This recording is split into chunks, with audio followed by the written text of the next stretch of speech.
بسم اللہ الرحمن الرحیم۔ صرف 5 منٹ کا مدرسہ قرآن و حدیث کی روشنی میں 13 شوال المکرم۔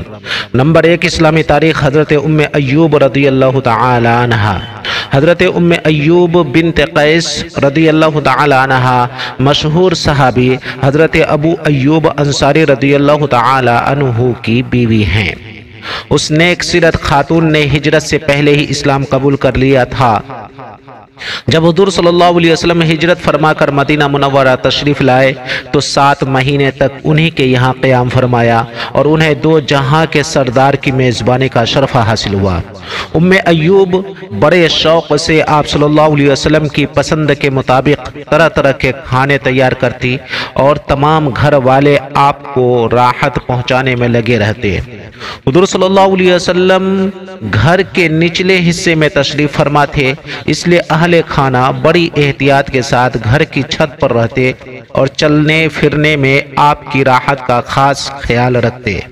ایک روز چھت کے اوپر پانی سے بھرا ہوا گھڑا ٹوٹ گیا تو سردی کے موسم میں لحاف سے پانی کو جذب کیا تاکہ پانی آپ صلی اللہ علیہ وسلم کے اوپر نہ گرنے پائے، اور خود بغیر لحاف کے سردی کے عالم میں پوری رات گزاری۔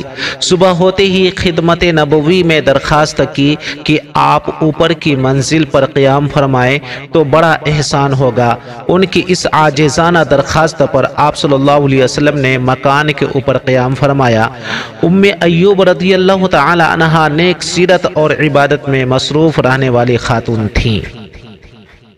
نمبر 2، اللہ کی قدرت، بچوں کی پیدائش اور ان کی محبت۔ انسان کو اللہ تعالی نے تمام مخلوقات پر شرافت بخشی۔ انسان اپنے دل میں عزت کا جذبہ رکھتا ہے، لیکن ذرا غور کرے کہ یہ عزت والے انسان کو اللہ نے کیسی بے حیثیت چیز سے پیدا کیا۔ اگر وہ کسی کے کپڑے میں لگ جائے تو تھوڑی دیر بھی اس کو برداشت نہ کرے بلکہ فوراً دھو ڈالے۔ وہی اللہ اس گندے قطرے کو اپنی قدرت سے تبدیل کر کے ایک بھولا بھالا بچہ بنا دیتا ہے جس سے ماں باپ ہی نہیں بلکہ سبھی رشتہ دار محبت کرتے ہیں۔ جس گندے قطرے سے نفرت تھی اس سے بچہ بننے پر دلوں میں محبت کون پیدا کرتا ہے؟ یقیناً وہ اللہ ہے جو اپنی قدرت سے نفرت کو محبت سے بدلتا ہے۔ نمبر 3، ایک فرد کے بارے میں والدین کے ساتھ اچھا سلوک کرنا۔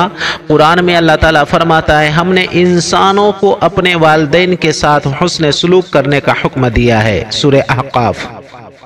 وضع حمل سے لے کر پیدائش تک کتنی پریشانی اٹھانی پڑتی ہے، پھر پیدائش کے بعد پرورش اور تعلیم و تربیت کی ذمہ داری نبھانا پڑتا ہے، اس لیے والدین کی فرما برداری کرنا فرض ہے۔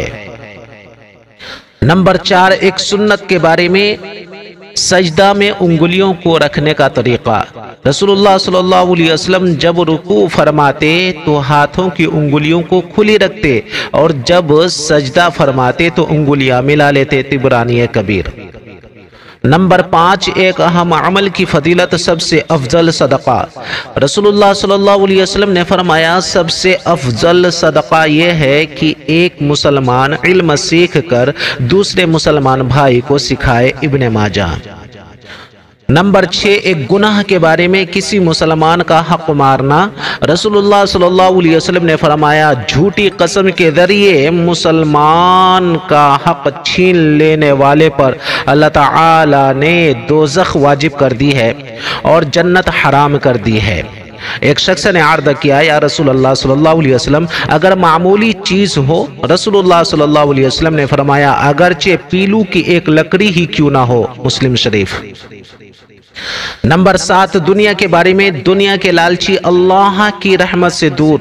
رسول اللہ صلی اللہ علیہ وسلم نے فرمایا، قیامت قریب آ چکی ہے اور لوگ دنیا کی حرص و لالچ اور اللہ تعالی کی رحمت سے دوری میں بڑھتے ہی جا رہے ہیں۔ مستدرک۔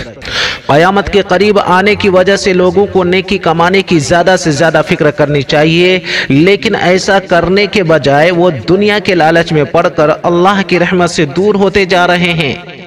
نمبر 8، آخرت کے بارے میں انسانوں کے اعضاء کی گواہی۔